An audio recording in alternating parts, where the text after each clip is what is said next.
My wife became the bank manager and celebrated by filing for divorce the same day. I signed without argument and vanished completely. She laughed with her coworkers about dead weight, never imagining I meant it when I left. For years late, she located me through bank records, finding 20 missed calls and texts I'd ignored. You ever heard the phrase, marriage is about teamwork? Yeah, well, in my marriage, the team part somehow got lost in translation. Rachel, my ex-wife, though back then she was still my better half, was obsessed with one thing: becoming a bank manager. Not a singer, not an astronaut, not even a millionaire startup founder.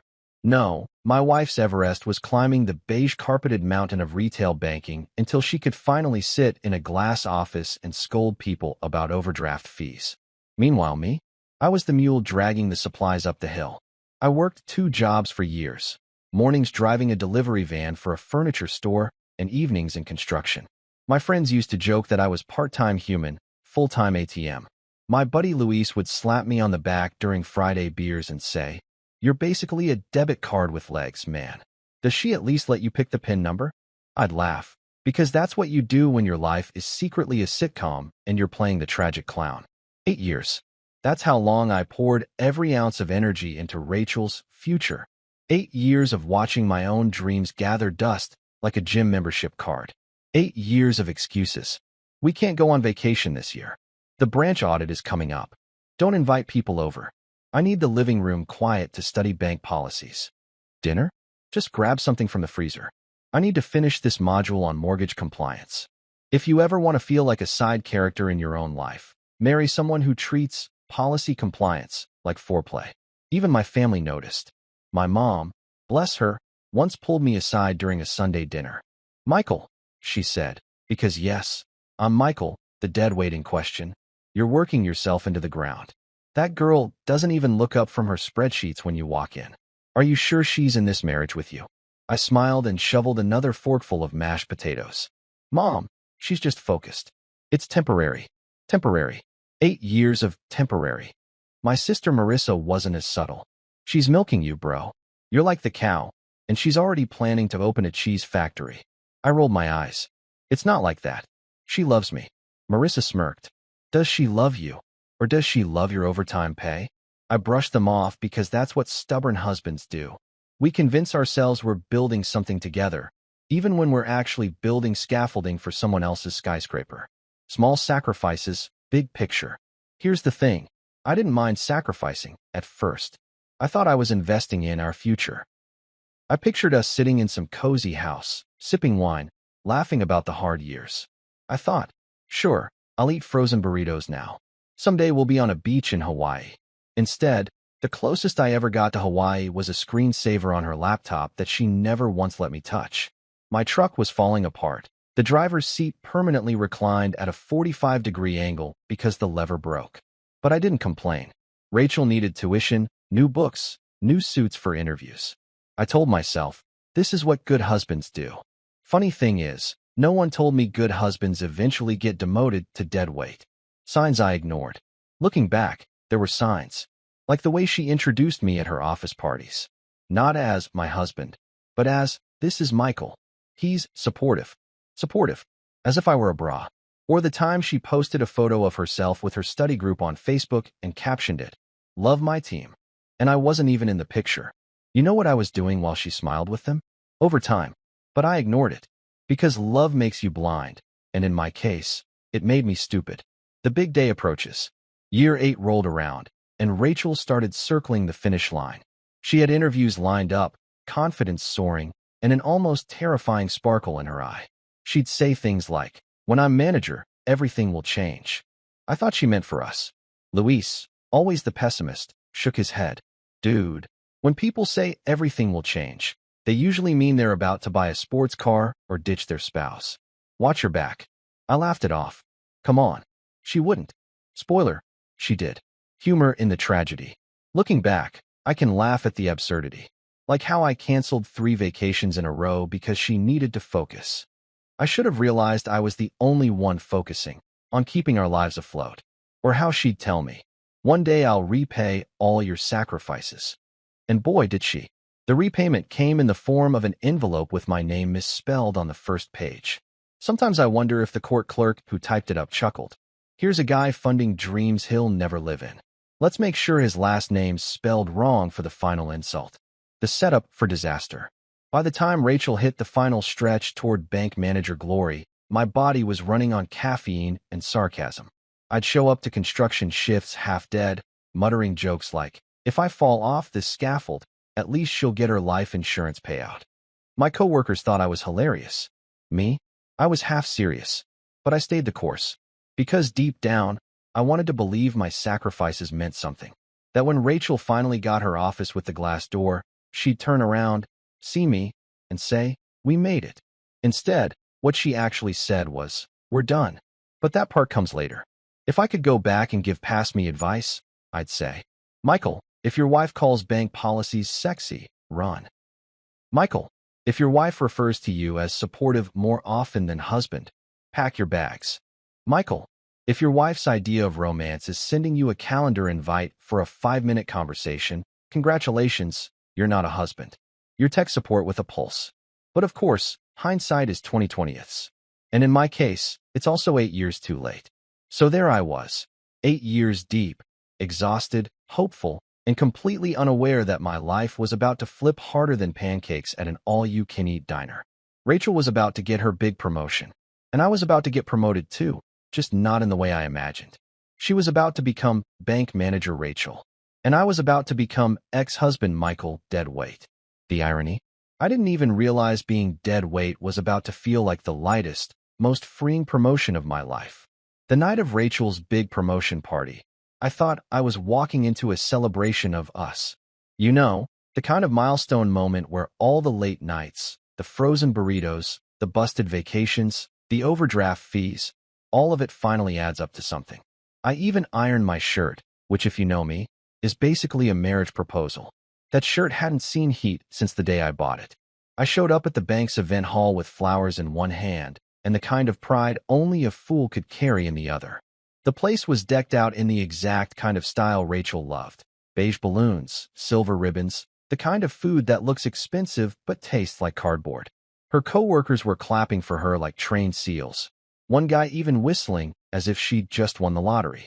Meanwhile, I stood there like the world's most loyal puppy, thinking my time had finally come. Finally, we'd be equals. She'd look at me and say, Michael, we did it together. Maybe even kiss me in front of everyone. Maybe even thank me. Instead, she handed me an envelope. Right there, in the middle of champagne toasts and lukewarm speeches about her work ethic. An envelope that was thicker than a diner menu, addressed to me, with my name spelled correctly this time, which I thought was a good start until I opened it. Divorce papers. She didn't even warm me up. No, we need to talk. No, I've been thinking. Just a straight-faced, corporate-style delivery. Here's your severance package. Thanks for your service. I laughed. I couldn't help it. I swear a couple of her co-workers thought I'd lost it. One woman clutched her pearls like I'd just announced I was running for mayor. But what else was I supposed to do? Cry into the shrimp cocktail? Beg her in front of Gary from accounting? No thanks. I looked at her and said, wow, you really know how to throw a party. Most people get cake. I get legal documents. She smirked like she'd been rehearsing this. It's better this way, Michael. You were helpful during the hard years, but now? And then she actually said it, the golden phrase, the words that will echo in my head longer than any wedding vow. You're just dead weight now. Dead weight. That's what she called me. Not husband. Not partner. Not the guy who worked 2 jobs to make sure she could climb her little corporate ladder. Nope. I was dead weight. I almost expected her to slide me a pamphlet for a gym membership while she was at it. I pulled a pen out of my jacket pocket. Because of course I had one. Working overtime and paying bills makes a man paranoid. You never know when you'll need to sign a check, an invoice, or, apparently, your own divorce. Right there in the middle of her celebration, with her coworkers gawking, I signed every single page without reading a word. My hand moved faster than when I signed for Amazon deliveries. Her coworkers watched like it was a live episode of Judge Judy. There, I said, handing the papers back. Congratulations on your promotion and your divorce. Truly a 2-for-1 deal. Her jaw dropped. That wasn't part of her script. She'd expected begging, drama, Maybe a public meltdown. Maybe she thought I'd pull out a boom box like some sad John Cusack character. Instead, I treated it like signing for a pizza delivery. Efficient. Fast. No tip. She blinked at me, clearly thrown off. Wait, that's it. You're not going to fight me? You're not going to try and talk me out of it. Why would I fight for someone who just called me dead weight? I said, loud enough that Gary from accounting nearly spit out his champagne. And then I walked out. Just like that. Left her standing there with her diploma in one hand, the papers in the other, and her coworkers buzzing like a nest of confused bees. As I passed the buffet table, I grabbed a mini quiche for the road. If I was going to be discarded like trash, I was at least going to get some free carbs out of it. I didn't look back. Not once. But I could feel every pair of eyes on me as I left. I could practically hear the whispers starting. Wait? Wasn't that the guy who paid her way through everything?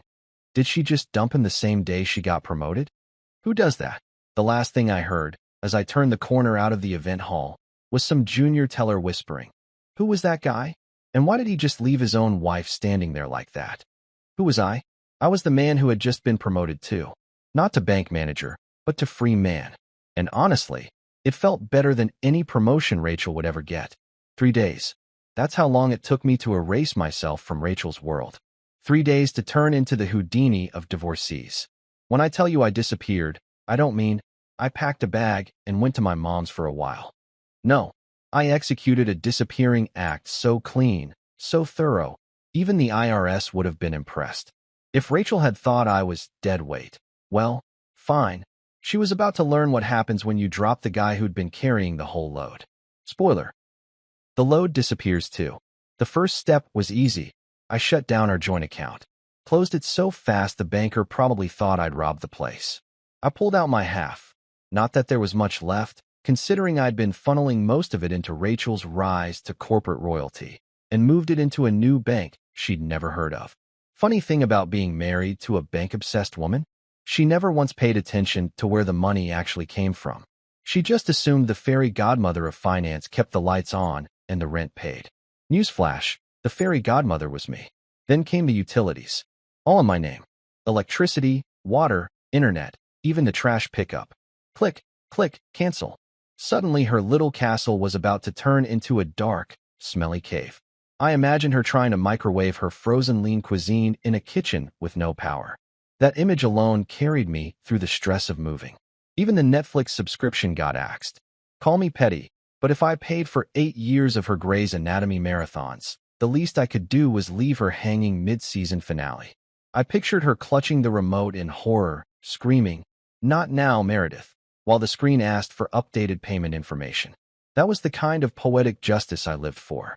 After that, I transferred my phone number to a new carrier. No more "Michael, can we talk?" voicemails. No more 2 a.m. texts begging for rent money.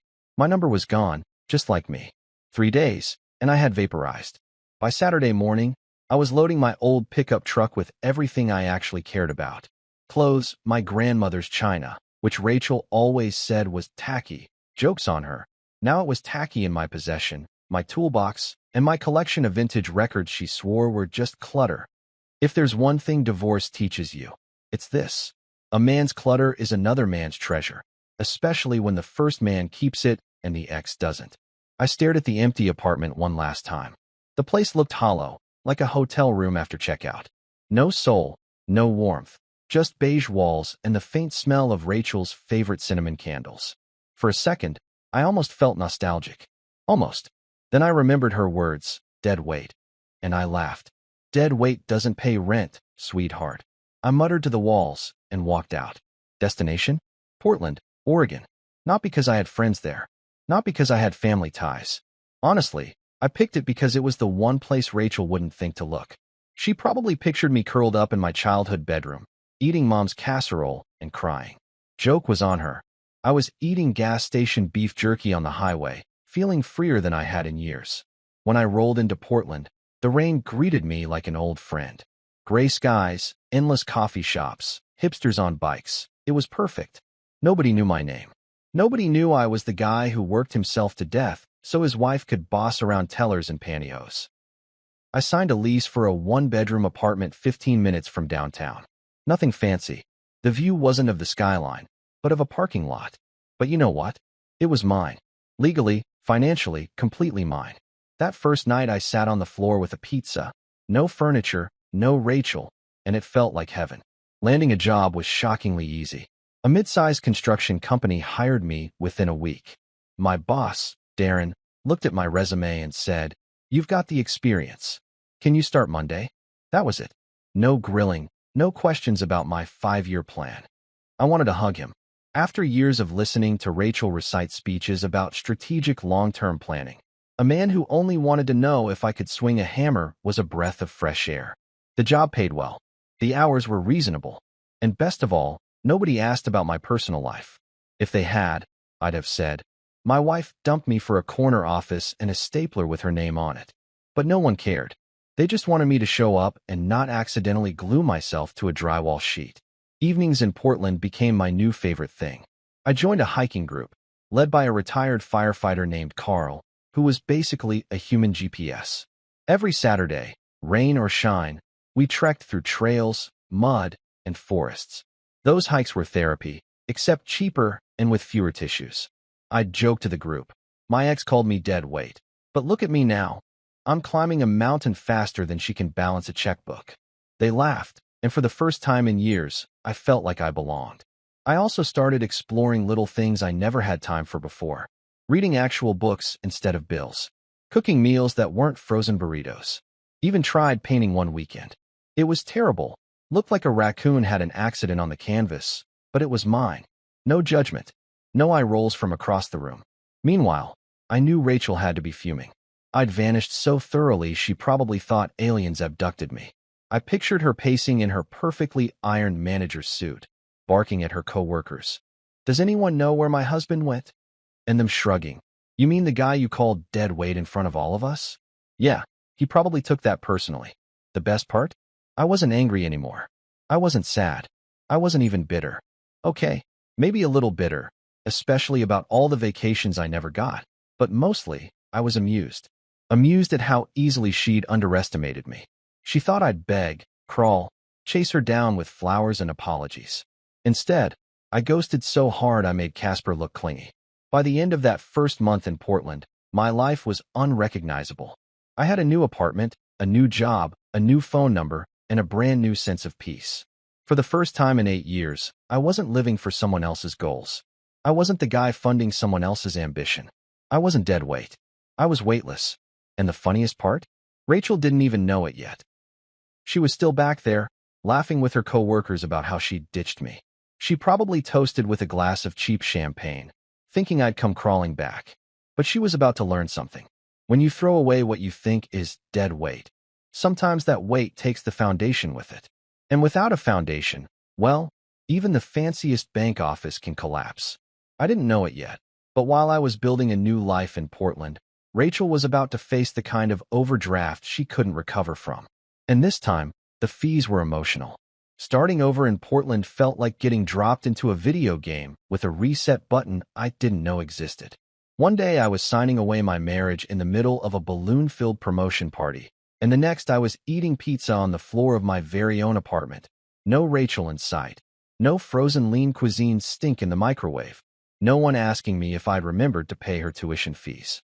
Just me, a greasy box of pepperoni, and the sound of rain against the window. Honestly, best dinner I'd had in years. The apartment wasn't much. One bedroom, view of a parking lot that doubled as a pigeon playground, and carpets so old they probably survived the Nixon era. But you know what? It was mine. My name on the lease. My bills in my control. After years of being treated like Rachel's unpaid intern, having a crappy one-bedroom all to myself felt like owning a castle. Work came fast.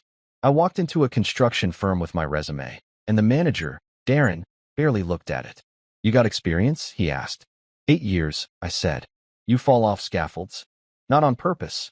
"You start Monday." That was it. No trick questions. No, "Where do you see yourself in 5 years?" Nonsense. No psychological evaluation. Darren just wanted someone who showed up, worked hard, and didn't staple their tie to a blueprint. Finally, a boss who spoke my language. The job was steady, the hours manageable, and for once in my life, no one cared who I was married to. In fact, they didn't ask about my personal life at all. Darren was the kind of boss who thought small talk was a waste of oxygen. He'd hand me blueprints in the morning and grunt, "Get it done." It was perfect. My coworkers weren't bad either. There was Jeff, who claimed he once saw Bigfoot in the Cascades. Tony, who thought duct tape could solve everything from leaky pipes to broken marriages. He wasn't wrong. And Anna, who ran circles around all of us with her efficiency, but still somehow managed to bring donuts every Friday. Real people, grounded people, not the kind of fake smiling ladder climbers Rachel surrounded herself with at the bank. Evenings became my favorite time of day. Instead of dragging myself home to listen to Rachel complain about coworkers who didn't respect her leadership potential, I got to decide what to do with my evenings. Sometimes I cooked. Sometimes I read. Sometimes I just sat on the couch, beer in hand, watching the rain while thinking, so this is what peace feels like. After a few weeks, I joined a local hiking group. It was led by Carl, a retired firefighter built like a grizzly bear, but with the attitude of a kindergarten teacher. Every Saturday, rain or shine, we hiked. Mountains, forests, rivers, Oregon had it all. My legs screamed after the first hike, but it was the good kind of pain, the kind that reminds you you're alive and not just a prop in someone else's story. Hiking with Carl's group became therapy. Every trail felt like I was shedding another layer of Rachel's control. One Saturday, standing on top of a ridge with a view of Mount Hood, Carl clapped me on the back and said, "Hell of a view, huh?" I grinned. Better than the view of my wife's co-workers laughing at me, that's for sure. Carl raised an eyebrow. Divorce? Promotion party/divorce signing ceremony. He laughed so hard he nearly toppled over. "Son, you might be the only man alive who signed divorce papers faster than he signed his marriage license." The group loved my stories. I'd tell them about Rachel's obsession with color-coded spreadsheets, about the time she told me frozen burritos were romantic enough for now, about how she once made me cancel a camping trip because she had to rehearse a PowerPoint on overdraft fees. Every story earned laughter, gasps, or the occasional "man, she really said that." It felt good to be funny again, to be more than just Rachel's financial support system. I even started testing out hobbies I'd never tried before. Cooking meals that required actual recipes instead of microwaving. Painting, though my first attempt looked like a raccoon lost a fight with a paintbrush. Playing guitar, badly. Hell, I even took a salsa class one Thursday night after work. The instructor paired me with a woman named Nora who laughed when I stepped on her toes and said, "Relax, it's not the bank." That line alone made her my favorite dance partner. Portland had this way of sneaking under my skin. The coffee shops on every corner, the smell of rain mixed with pine, the people who didn't care about your past as long as you were decent in the present. It was the opposite of Rachel's world, where every move was calculated, every decision based on what it meant for her future promotions. Here, no one gave a damn about titles.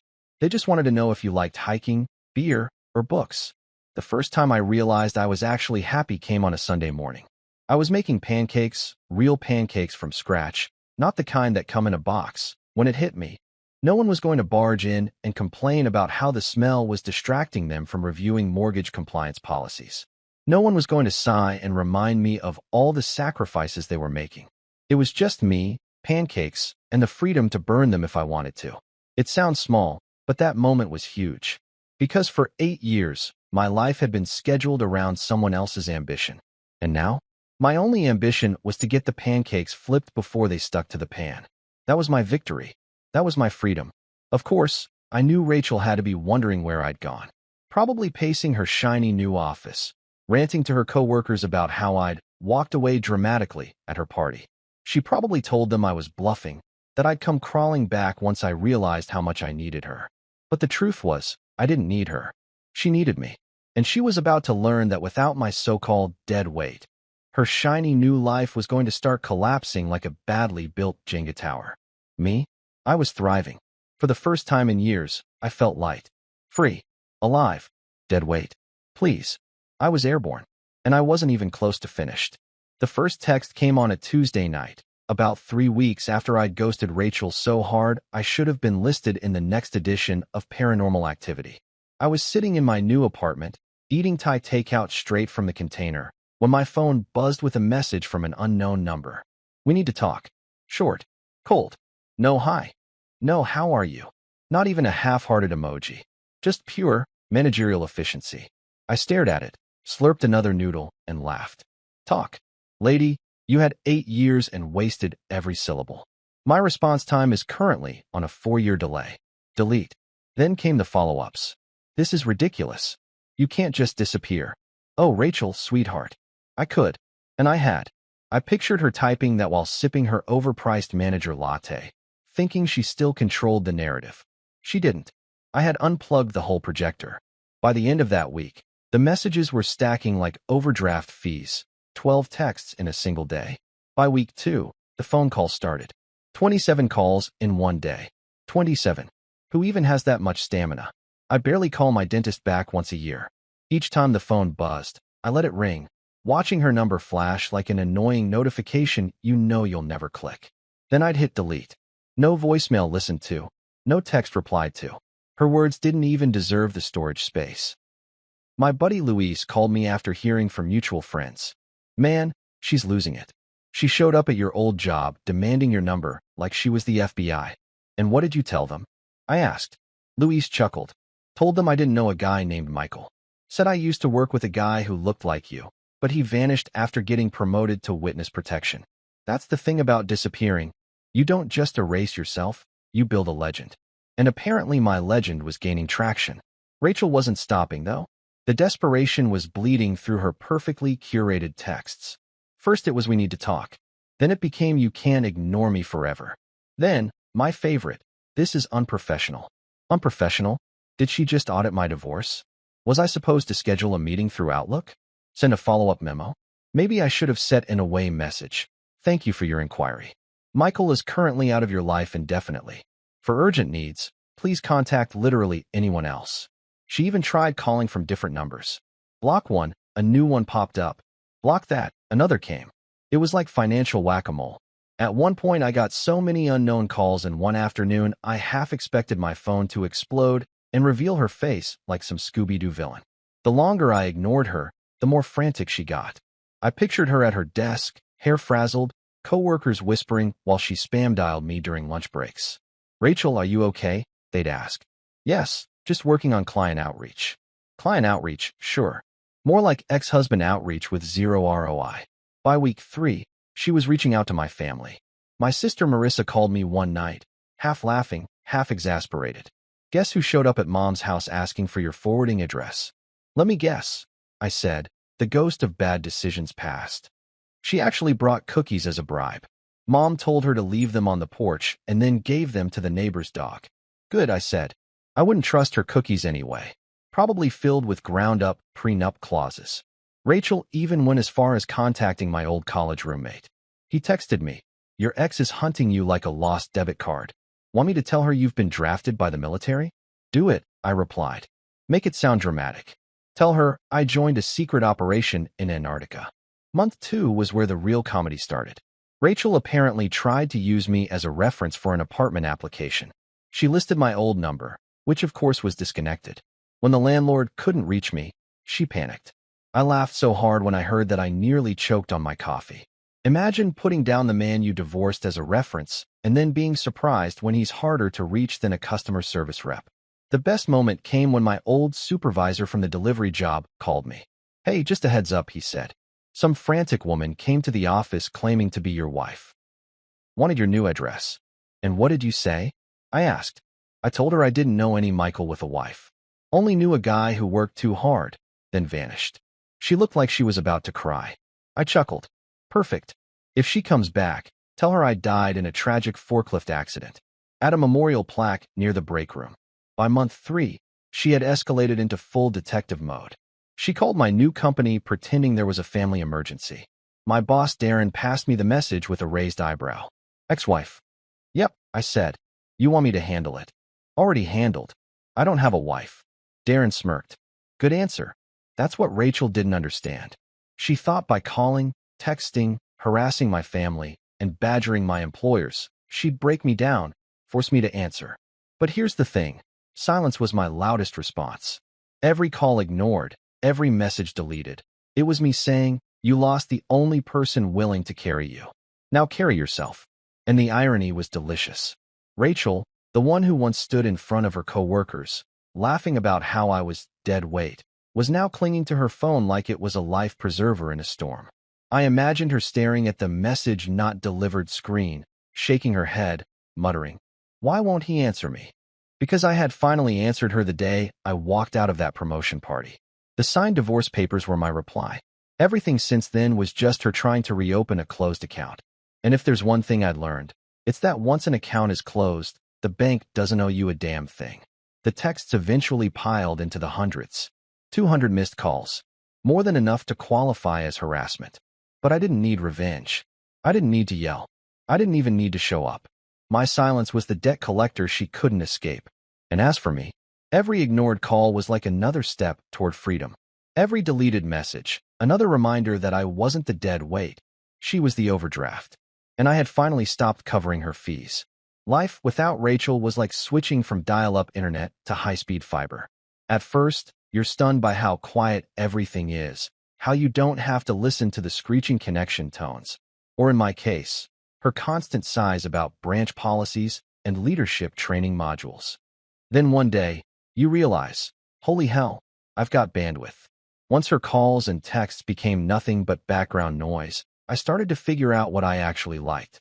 And it turned out I wasn't just some guy who worked 2 jobs and reheated frozen burritos. I had hobbies, or at least the potential for them. Weekends used to mean laundry, groceries, and standing in line at Office Depot, while Rachel debated which paper stock screamed, "Future branch manager," the loudest.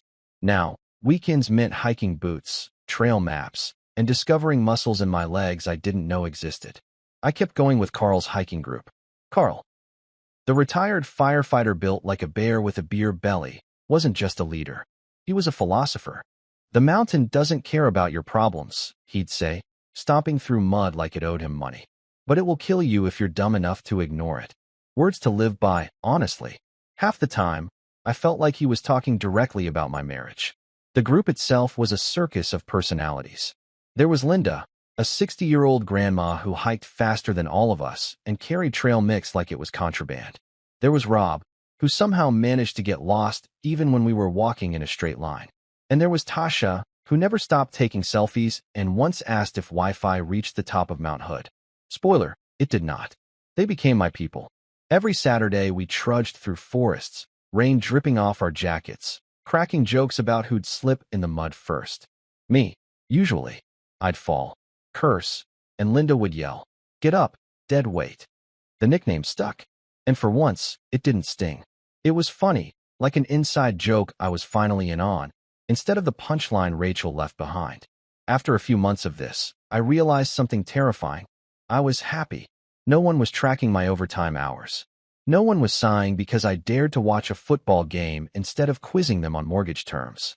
I was free, and that freedom tasted better than the trail beers Carl carried in his backpack. Then came the bookstore coffee shop. I wasn't looking for anything. Honestly, I went in because the rain was coming down sideways and I needed caffeine to survive the hike I'd just done. The place smelled like roasted beans and old paper, a smell Rachel would have hated because it wasn't professional. I grabbed a coffee, wandered into the aisle marked fiction, and that's when I heard someone say, "Excuse me, can you reach that?" I turned, and there she was. Nora, brown hair, eyes sharp but kind, holding out a hand toward a book just out of her reach. I stretched up, grabbed it, handed it over. "Here you go," I said. She smiled. "Thanks. Guess I'm short." "No worries. I'm tall. My only useful skill in life so far." She laughed. Not a polite chuckle. A real laugh. The kind I hadn't heard in years. Rachel's laugh was always rehearsed, like she was checking how it sounded on her LinkedIn profile. Nora's laugh was raw, genuine. It was addictive. We ended up sitting at a table, sipping coffee, talking about books, design, food. She told me she was a graphic designer, freelance, and that sometimes she stayed up all night chasing deadlines. "But at least it's mine," she said, shrugging. That line hit me like a ton of bricks. At least it's mine. I couldn't remember the last time I'd been able to say that about anything in my marriage.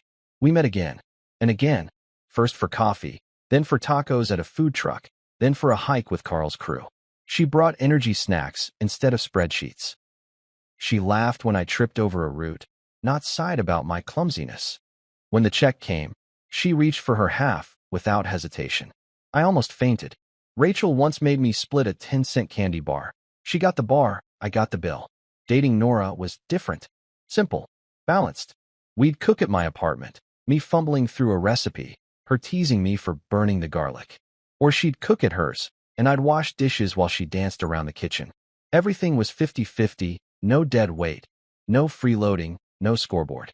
One night, over pizza and beer, she asked, "So, what's your story?" I hesitated. Then I told her. 8 years of sacrifice, the promotion party ambush, the deadweight speech. Her jaw dropped. She really said that? Deadweight. Yep. Like I was an old couch she wanted to donate to Goodwill. Nora leaned back, shook her head, and said the words that sealed the deal. "Well, I think you're hilarious, and I'd never throw out a couch that can cook tacos." That was the moment I realized Rachel's opinion no longer defined me. Of course, Rachel didn't know about Nora. She was still out there, spamming my phone, pretending she had emergencies, probably telling her coworkers that I was in denial. But I didn't care, because every time Nora smiled, every time I laughed with Carl's hiking group, every time I sat in my apartment cooking food I actually liked, I knew the truth. Rachel hadn't thrown away dead weight. She'd thrown away gold. And while she was drowning in her shiny new title, her roommate drama, and her mountain of student debt, I was living. Actually living. Hiking, laughing, dating, cooking, and most importantly, finally carrying my own weight. And it turned out my weight wasn't dead at all. It was alive, kicking, and having the time of its life. For a while, I thought Rachel had finally given up. The texts slowed down. The calls dropped off. I imagined her moving on, maybe laughing with her coworkers about how she trimmed the dead weight, and was now free to conquer the corporate world with nothing holding her back but overdraft fees and her personality. I'll admit, part of me hoped that was the case. Not because I missed her, but because silence was sweet. But Rachel wasn't built for silence. Silence to her was like an overdrawn account. It screamed, "Fix this now." And just like a bank charging you $29 for buying a coffee when you had 28 left in checking, she found a way to make her presence known again. It started small. My sister called me one evening while I was cooking dinner with Nora. "Hey," Marissa said, trying to keep a straight tone, "your ex just called me." What did she want? A character reference. She said she needed your address. Claimed it was an emergency. Did you give it to her? Marissa laughed so hard, she almost dropped the phone. "Are you kidding?" I told her the last I heard. "You joined a monastery in Tibet and swore a vow of silence." She actually paused, like she was considering if that could be true. That bought me another month of peace. But Rachel wasn't done. No, Rachel was just warming up. Turns out, my ex-wife had a very particular set of skills. None of them useful for a healthy marriage, but perfect for stalking.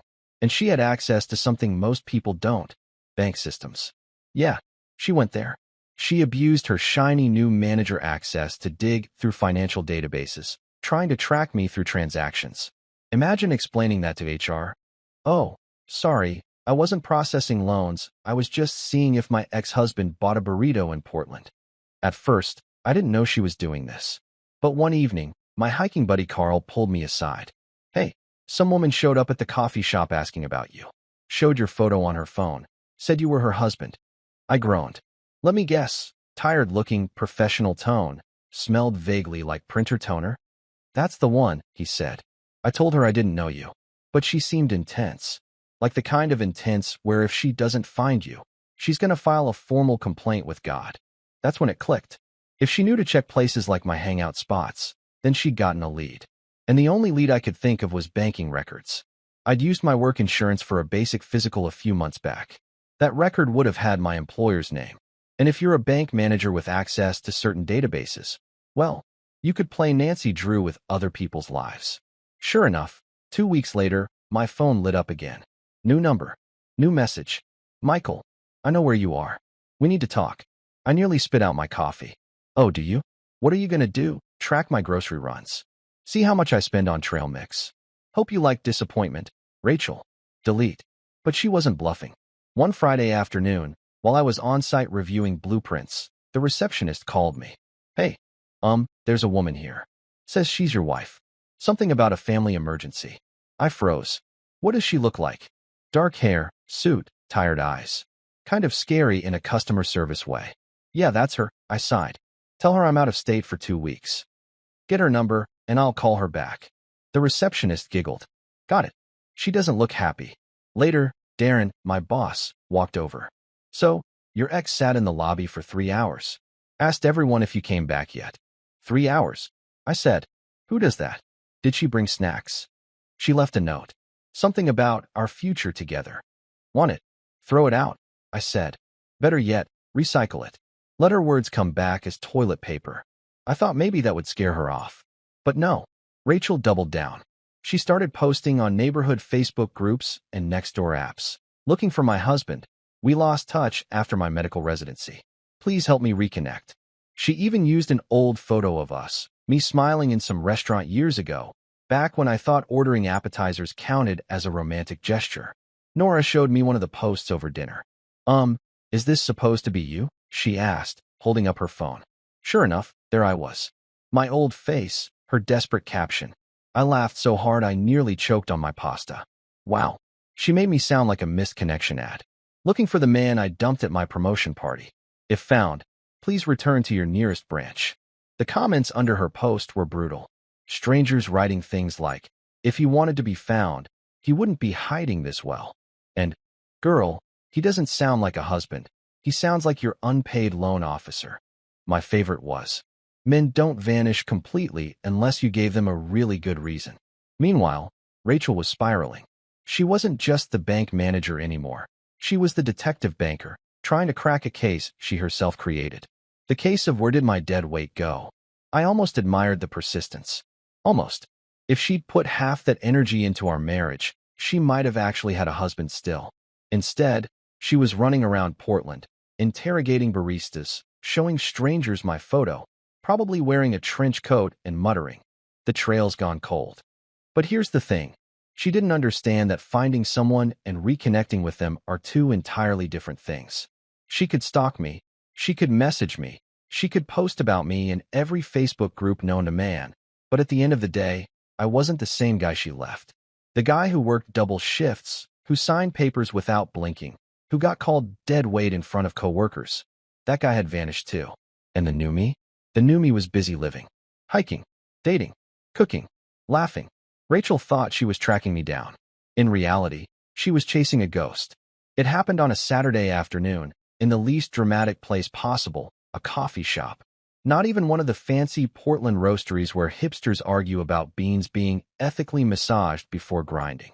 Nope, this was a plain corner cafe, the kind with mismatched chairs and baristas who looked like they'd rather be anywhere else. I went there often because they made a latte that didn't taste like scorched earth, and because nobody there gave a damn about my marital history. I was sitting by the window, sipping my coffee, reading a book I'd picked up from the used section, something Rachel would have called a waste of time because it wasn't related to her career development, when I heard it. Michael. I froze. That voice that used to say things like, did you pay the power bill? And don't forget to iron my shirt. My stomach dropped before my brain caught up. Slowly, I turned, and there she was, Rachel. Except, not the Rachel I remembered. This one looked thinner, paler, her sharp bank manager suit rumpled, her eyes ringed with exhaustion. She had the frantic energy of someone who'd been running on caffeine and regret for weeks. If she was a stock, she'd be labeled volatile, not recommended for investment. She stood a few feet away, clutching her phone like it was a life raft. For a moment, we just stared at each other. I broke the silence first, because sarcasm is my love language. Wow, I thought banks closed at 5. Don't you have overdraft fees to collect? She blinked, clearly thrown. Please don't walk away. Just give me 5 minutes. I set my coffee down. 5 minutes? Sure. I gave you 8 years, but let's compress that into 5 minutes. Go ahead. She stepped closer, lowering her voice, probably because she didn't want the other customers to hear. I made a mistake, Michael. A huge one. I never should have let you go. I laughed, loud enough that the guy 2 tables over looked up from his laptop.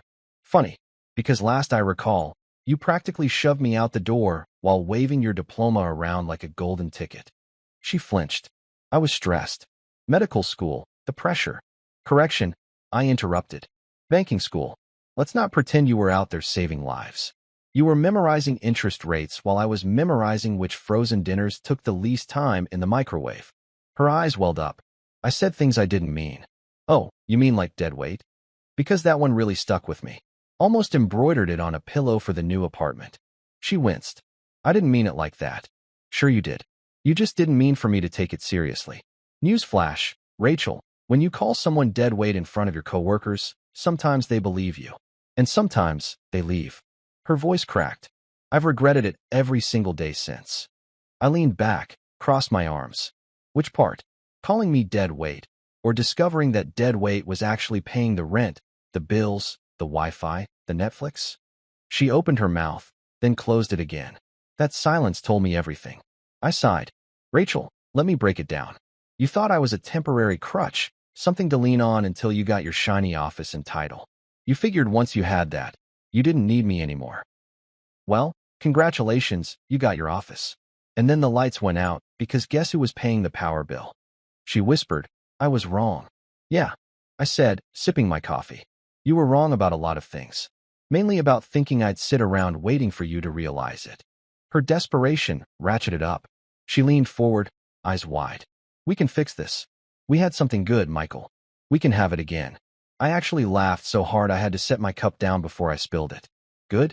Rachel, what exactly was good? Was it the 8 years of me being your personal ATM? Was it the countless canceled vacations? Or was it the frozen burrito anniversaries? She tried again. We can start over. I've changed. I raised an eyebrow. Changed? Really? Because from where I'm sitting, you look like the same person who thought PowerPoint presentations were sexier than date nights. Her face went red. That's not fair. Oh, it's perfectly fair. You know why? Because I actually have changed. I'm not the guy who signed those papers just to get it over with. I'm not the guy who worked double shifts to keep your dreams afloat while mine sank. That guy's gone. You're talking to someone who finally figured out that carrying someone else isn't love. It's slavery with better branding. She blinked, stunned. So what? You've moved on. Yep, I said, leaning back. Moved on, moved up, moved out. And just so you know, I'm engaged. Her face drained of color so fast I thought she might collapse. Engaged? Yep, 3 months ago. September wedding. You'll be happy to know, the invitations don't come with divorce papers stapled to them. The look on her face was priceless, like someone had repossessed her car mid-drive. Her lips trembled. But we're still married. I chuckled. Oh no, Rachel. We're not. Remember that parking lot? Remember the papers you shoved in my hands? You signed. I signed. The court stamped it. It's done. We're as married as I am to my toaster. Tears spilled down her cheeks now. This isn't how it was supposed to go. I tilted my head.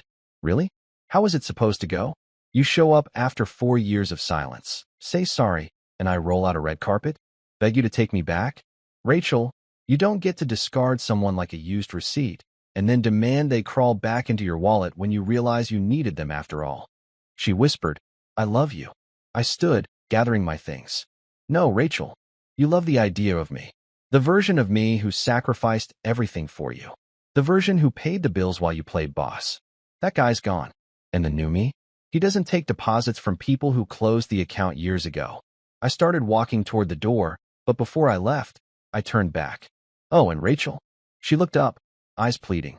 Next time you find something valuable, try not to throw it away just because you think you found something shinier. Banks should know this better than anyone. When you close an account, you don't get to demand the money back later. It's gone. With that, I walked out, the bell above the coffee shop door jingling like a mic drop. Behind me, I could hear her muffled sobs mixing with the sound of the espresso machine. But I didn't turn back. Not once. I had already wasted 8 years of my life on someone who thought I was dead weight. I wasn't about to waste another 8 seconds. If there's one thing banks and ex-wives have in common, it's persistence. You can close the account, shred the card, and even move your money to another institution, but somehow they'll still send you statements in the mail. Rachel was no different. After the coffee shop showdown, I thought she'd finally gotten the message. I told her I was engaged. That's usually the cue for an ex to back off, buy a cat, and start writing poetry about regret. But Rachel? She doubled down. It started with more texts. Dozens of them. Different numbers. All with the same desperate flavor. We're meant to be together. I can change. I'll do better. It was like getting spam emails from a Nigerian prince, except instead of promising me millions of dollars, she promised me true love and a fresh start. Honestly, the prince had a better pitch.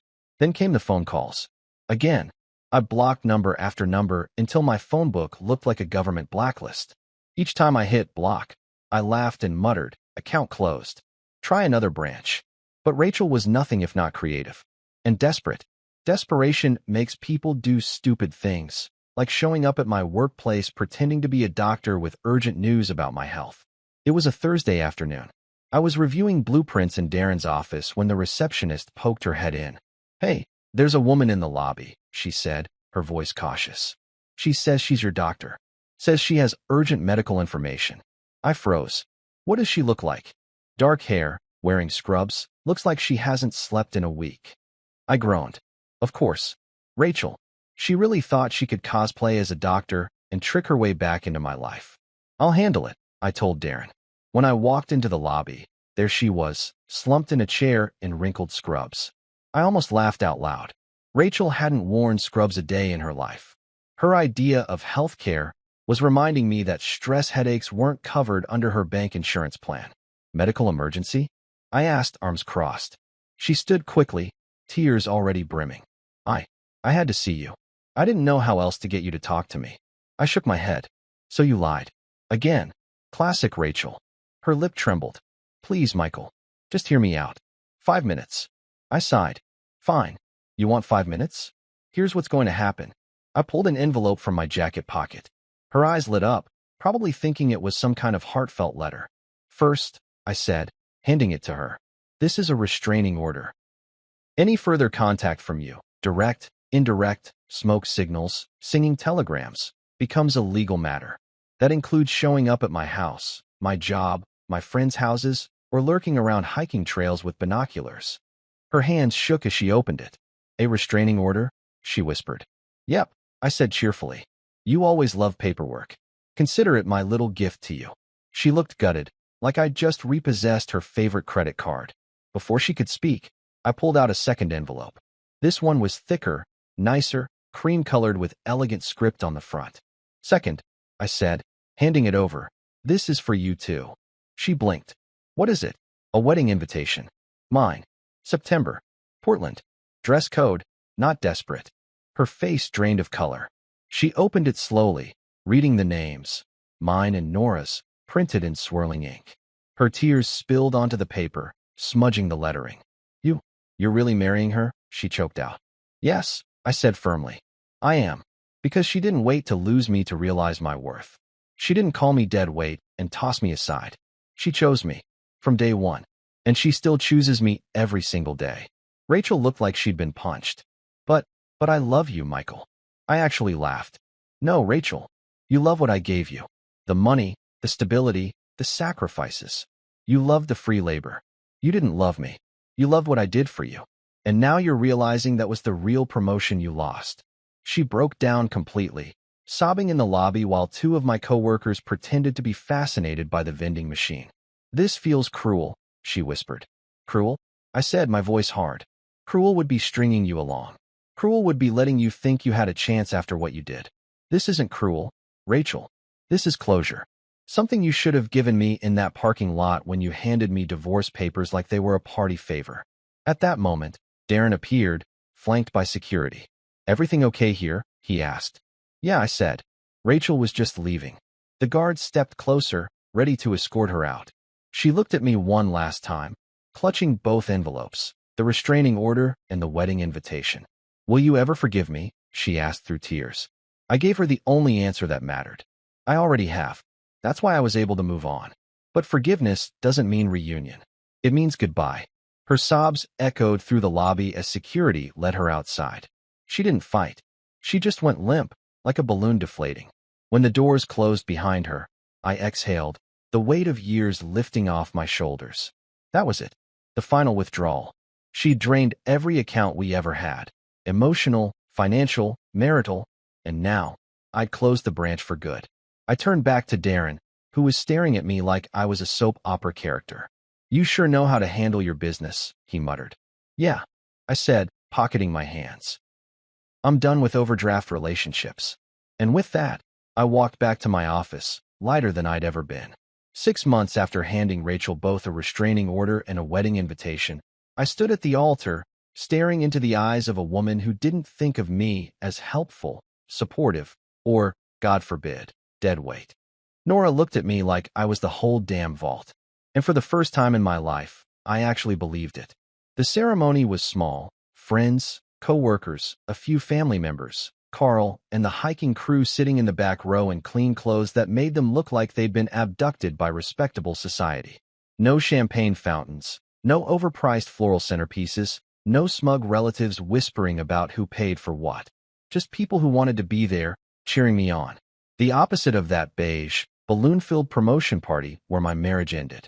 When it came time for vows, I didn't go for anything fancy. No poetry, no quoting Shakespeare. I looked at Nora and said, I promise to choose you every day. Not until I get a better job. Not until I find something shinier. Every day, as long as I live. She grinned, eyes brimming, and said back, and I promise never to call you dead weight, even when you eat all the trail mix before the hike. The crowd laughed, and I did too, because she got it. She got me. After we kissed, and everyone clapped, I had this strange realization. Sometimes the best revenge isn't shouting, slamming doors, or plotting elaborate schemes. Sometimes the best revenge is living so well that the people who doubted you choke on their own assumptions. And oh, Rachel was choking. I didn't have to hear from her directly anymore. Thanks to that restraining order, she kept her distance, but gossip has a way of traveling faster than interest rates.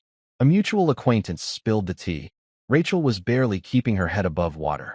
Turns out being a bank manager wasn't the instant jackpot she thought it would be. Long hours, impossible targets, and the delightful bonus of massive student loans had turned her fresh start into a fresh disaster.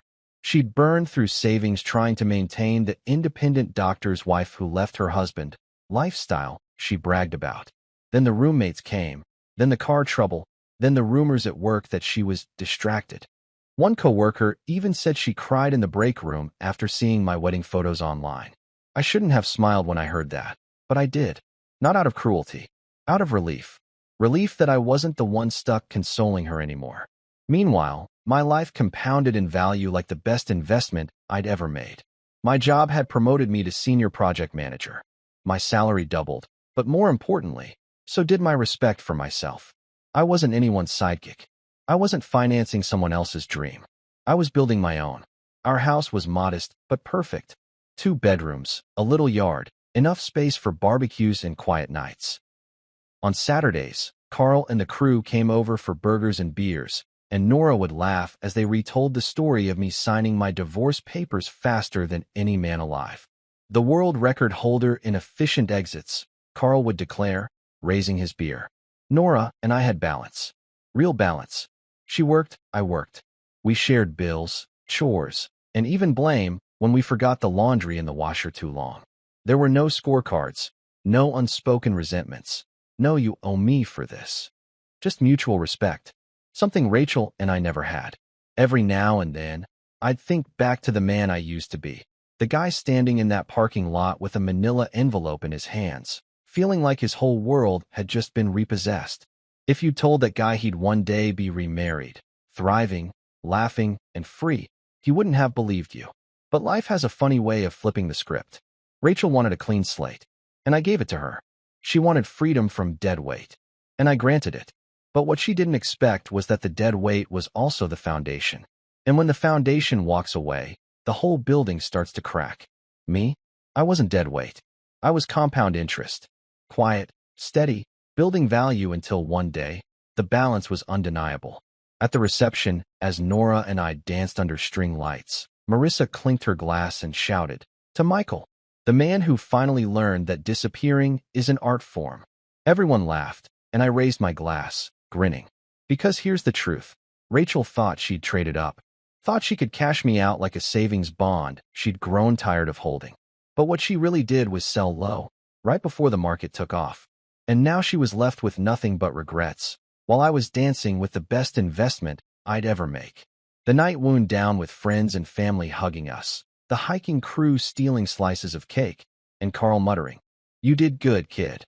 I believed him. Sometimes revenge looks like slamming doors or getting even.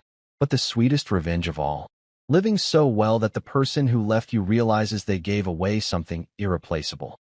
Rachel got what she asked for, a fresh start with no dead weight. And I got what I deserved, a life so much better without her. Account closed. Interest compounded. Balance secured.